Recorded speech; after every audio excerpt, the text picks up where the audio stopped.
Okay, welcome sa part 8 ng Absolute Beginners ng How to Draw. So, dito sa part natin, magkakaroon tayo ng exercises, no? So, before, ang ginawa natin, nag-line exercises tayo. So, this time, yung shapes and forms na diniscuss natin doon sa ibang part. So, yun naman ang gagawin natin. Gagawa tayo ng iba-ibang angulo and sisimulan natin siya sa back shapes. Okay, so yung process na to is may exercise kayo. Once na nakita nyo na yung object, alam nyo na kung ano yung angulo na gagamitin ninyo o na gagawin ninyo. So yun yung purpose ng exercises natin na to. Okay, so simulan na natin. Create muna tayo. Okay.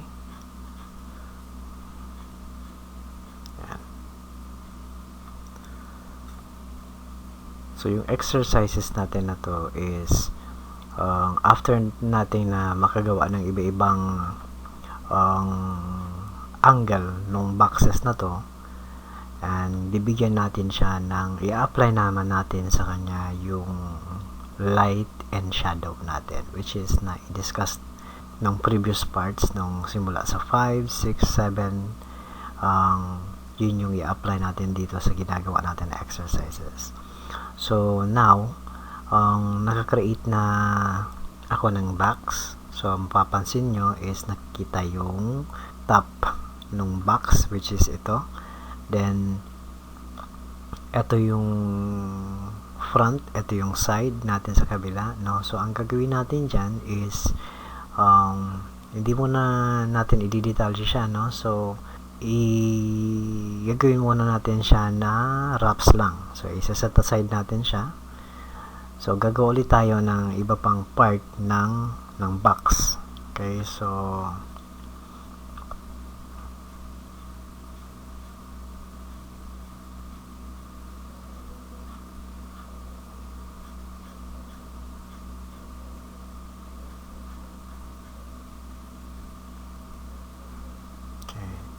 So, pag nagdo-drawing kayo, katulad nung tinuturo ko sa inyo, na hindi kailangan malinis yung drawing nyo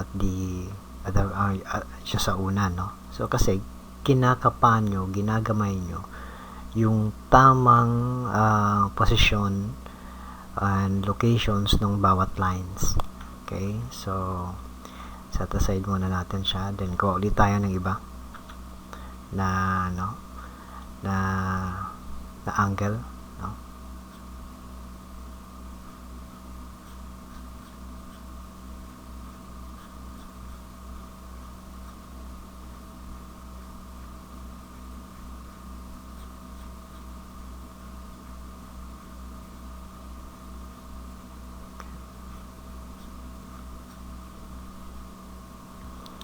Okay, tabi muna natin.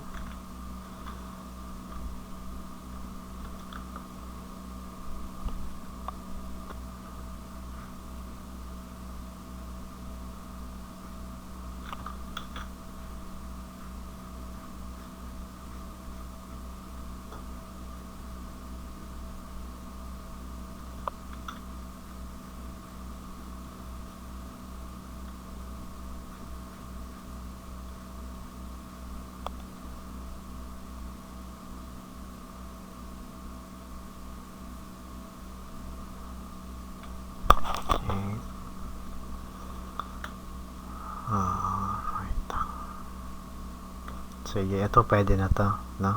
So, meron tayong 4 na example dito, no? Meron tayong 4, then adjust muna natin to para maging compress lang. So, ito bigyan tayo nito ng okay, itong isa dito,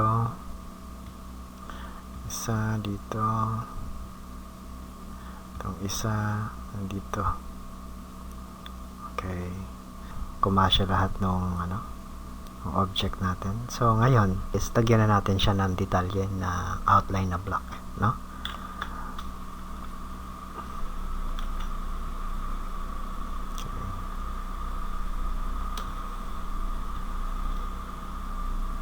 So, yung practice ng exercise ninyo na tinuro ko ng freehand, magagamit nyo dito. So kahit hindi nyo paikutin yung canvas ng Photoshop o kaya yung sketchpad ninyo, makakapag-create kayo ng ganitong line kasi nasasanay yung kamay ninyo na pag gumagawa kayo ng exercises ng line drawing, and medyo hindi na kayo hirap magganito, no? So yan, kasi ang drawing guys is all about freehand. So mas magiging advantage kung bago kayo mag-drawing, yung exercises muna ng kamay. And pag gumagawa kayo ng drawing naman, iwasan ninyo na magbasa ng kamay. So pwede kayong magpahinga muna bago kayo ng maghugas ng kamay ninyo, no? So ingatang mabuti yung kamay kasi yun yung inaasahan natin na bubuhay sa atin, no?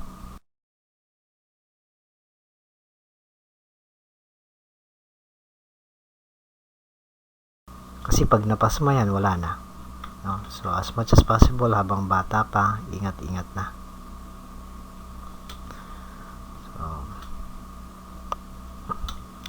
So mapapansin ninyo na hindi ako masyadong nagsasagad ng solid in drawing ng lines, kasi mas nararamdaman ko na yung freedom na parang hindi kayong pigil, no? So pag ganito lang na hindi sagad yung yung light lang ng lines mo, and medyo okay yung pakiramdam para sa akin. I don't know yun sa iba, kasi iba-iba naman tayo ng kung saan tayo komportable pag nagtatrabaho. So eto na yung line natin. So napapansin ninyo na nakabuo tayo ng 4 na boxes na iba-ibang angle siya. So ngayon na nakapag-create na tayo ng exercises na isa pang exercises natin, so ipapractice nyo yun, no? So ito yung square nya. Okay, so ngayon na-apply naman natin siya ng source of light. So saan natin pwedeng ikabit dito, ilagay yung ilaw natin para makapag-create tayo ng shading and shadow. So ipoposition ko siya, I think dito ko pwede, sige, pwede dito natin i-position siya yung ilaw natin. So para alam natin, no? Okay, so yung light natin, sabihin natin nandito siya. So yun yung magsisilbing ilaw, no? Dito tayo magsisimula para magawa natin yung shadow and shading ng mga to. So cast shadow and the shading, body shadow. Okay, so dito na yan, okay na tayo dyan, nakaset na tayo. So ngayon, this time ang gagawin natin ngayon, magsisimula na tayong mag-shade. Okay, so yung rehistro ng mata ninyo, tingnan nyo mabuti kung asan nang gagaling yung ilaw. So this time gagawin natin dito is mag-shade muna tayo, shading muna, body shading ng object natin. So ito tayo magsimula sa unang image natin, no? So shade natin to kasi kung dun ang ilaw, so dito ang shading natin, no? Dito ang shading. So pwede natin gawin dyan is direkta na tayo magganito. Okay, hindi, ganito na lang, normal na lang natin para at least maramdaman nyo yung pag nagsishade tayo.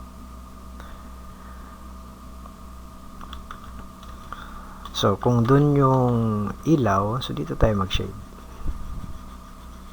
Okay, shading muna ha, body shading muna tayo ng object. Okay, second object, ito naman, dito siya tatamaan. So ito yung nandito yung ilaw, pupunta rito. So, itong likod, medyo hindi na makikita yan. Ay, may shadow yan. Okay?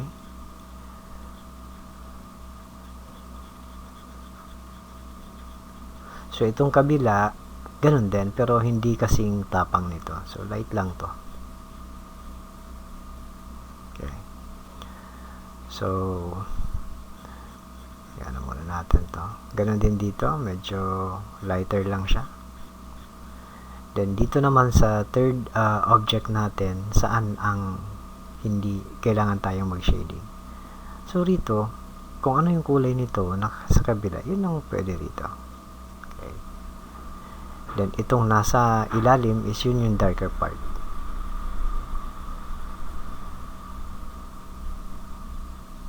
Okay.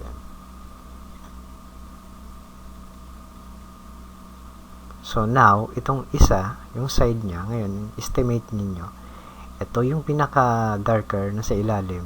Ito, yung mixing nito na medium, yun yung nandito. Pero mas lighter itong isa. Okay.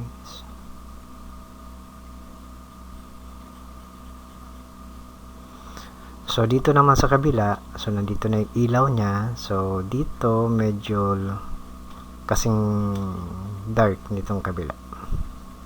Yung side niya, side view niya. Then, itong sa likod, mas matapang to kasi hindi na talaga to nasisinaga ng liwanag dito. No? So, estimate ninyo. So, ito na muna. Shading tayo ng konti. Then, so far, ito muna yung nagawa natin. So, yung source of light natin is na andito.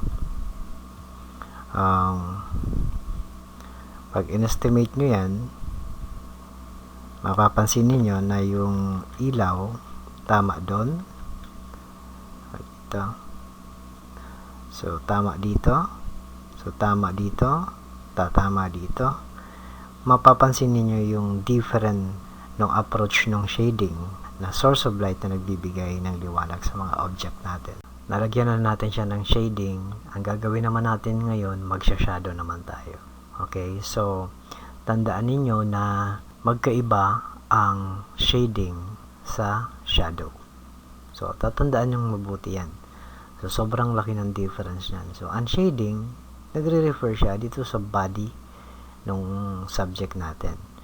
Okay? Or object na dinodrawing natin.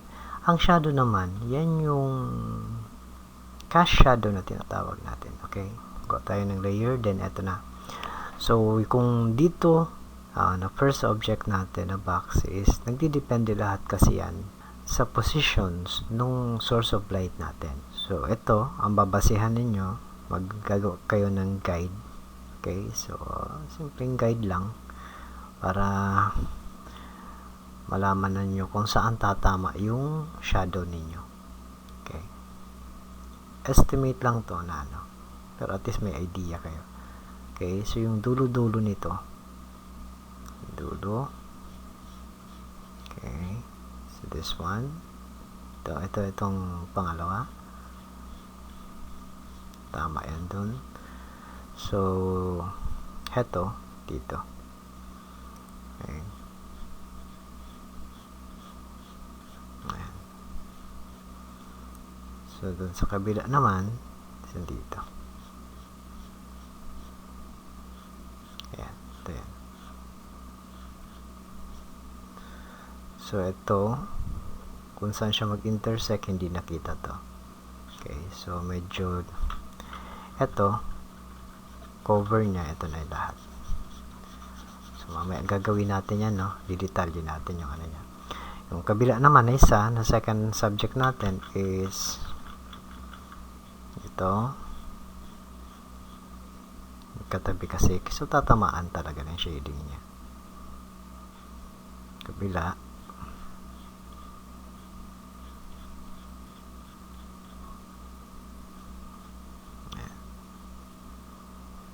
So, ito, dito sa kanto. Then, ito, dito.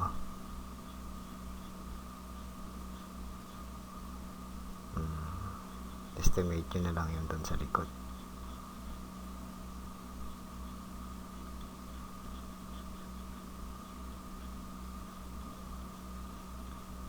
nag-connect siya rito, yung lines na to nag-connect dito, kaya dito tayo mag-shades din. Okay. Okay. So rito naman, yung source of light natin nandito na yung position. So ito kanto naman ito. So ito dito. So kanto naman ito. Then ito yan.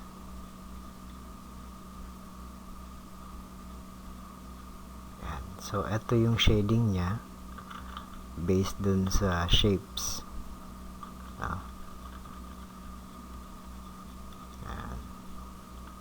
Yan. Tapos ito naman na isa, nandito siya. So kita yung ilalim niyan, hindi na maano yan.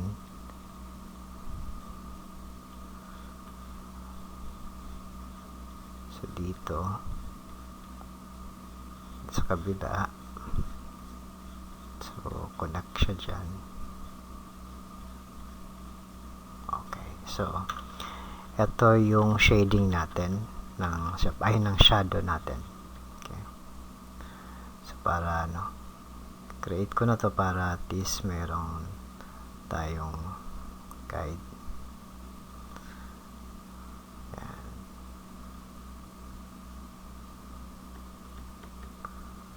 Okay, guide tayo dito.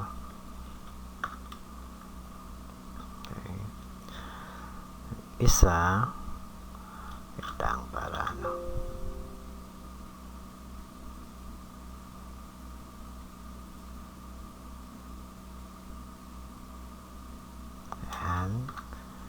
so yung shadow naman ng isa, kasi ito nakaangat siya hindi naman siya naka-plane talaga na so nakaangat to, kaya yan itsura ng niya.